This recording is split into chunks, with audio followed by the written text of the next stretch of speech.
ආයිබෝල් ළමයි අද අපි සාකච්ඡා කරන්නේ 1983 අවුරුද්දේ ආපු පසුගිය විභාග ගැටලුවක්.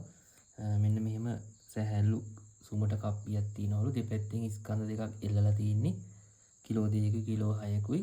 ඒ කප්පිය එල්ලලා තියෙනවා මේ වගේ දුනු තරාදියකට. ඒතර මේ ස්කන්ධ දෙක අතින් නිදහස් කරාට පස්සේ අපෙන් අහන දුනු තරාදි පාඨාංකය කීයද කියලා නේද? ඒතර අපි දන්නවා මෙතන ස්කන්ධයක් මෙහෙම තියලා ඇතෑරියට පස්සේ මේක ගමන් කිරීමක් වෙනවනේ මෙයා කිලෝ 6 හින්දා මෙයා පල්ලෙහාට යනවා නේද? ඒ කියන්නේ මේක පල්ලෙහාට තොරණේ වෙනවා. මේක උඩට තොරණේ වෙනවා. ඒතර මේ එකම තන්තුව හින්දා මෙයා උඩට යන තොරණයයි මේක පල්ලෙහාට යන තොරණයයි සමාන. අපි ඒක F කියලා ගමුකෝ. එහෙනම් මෙයා පල්ලෙහාට යන තොරණය සිම්පල් F. නේද? ඒතර මෙයාමත් තියෙන බල ලකුණු කරමු. මේකමත් තියෙන පල්ලෙහාට නිව්ටන් 20. මෙතෙන් තියෙන නිව්ටන් 60. මෙතන T ලකුණු T කියලා ලකුණු තන්තුවේ ආතතිය මේ T එක හිටි මේ ස්කන්ධයට. එතන මෙතනින් ඔන්න කප්පිය මත තියෙන ආතතිය ලකුණු ගන්න පුළුවන්. මෙතන ස්කන්ධය මත ආතතිය T, කප්පිය මත ආතතිය T.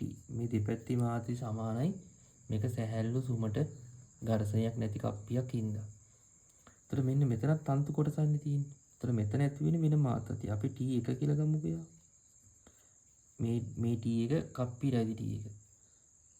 දුනුතරාදී රහිදිනවා මේ පැත්තේ T එකක්. මෙන්න මෙතන තමයි දුනුතරාදියේ කොක්ක තියෙන්නේ. ඊට කොක්ක මත ඇතින ආතතිය තමයි මෙන්න මෙයා.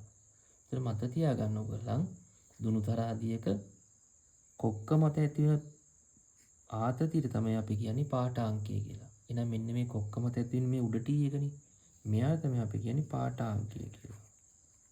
එහෙනම් අපේ දුනුතරාදී පාඨාංකය අහනවා නම් අපි හොයන්න ඕනේ මේ දුනුතරාදියේ කොක්ක මත ඇති වෙන ආතතිය. ඒ කියන්නේ T1. T1 හොයාගත්තා නම් හරි. ඔක තමයි පාඨාංකය වෙන්නේ.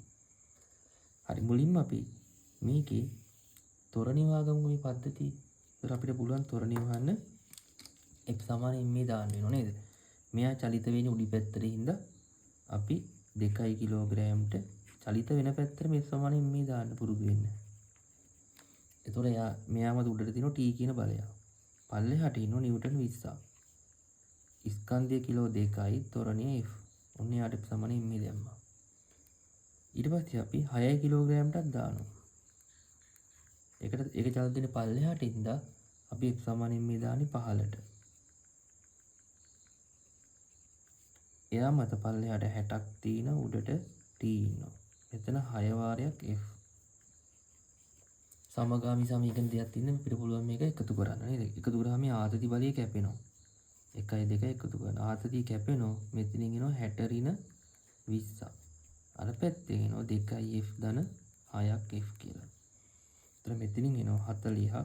මෙතනින් එනවා 8යි f.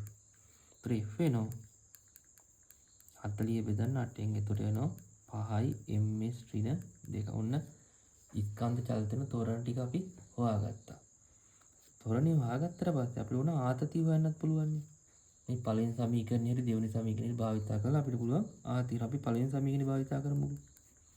මේක t එක උත්ත කරාම මේ ඍණ 20 එහා පැත්තට යවන්නේ. ඒතර එනවා 20 ධන 2f කියලා.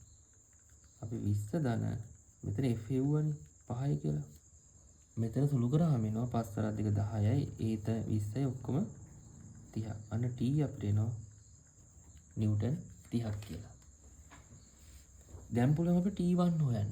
මේ කප්පිරි ස්කන්ධයක් නැත්තම් මේක තොරණයක් වෙනවා කියලා අපිට සලකන්න බෑ. ඕන ඉප්සවුනේ මේ දාලා බලන්න. වැඩක් වෙන්නේ දැන් මට. මේක සමතුලිතයි.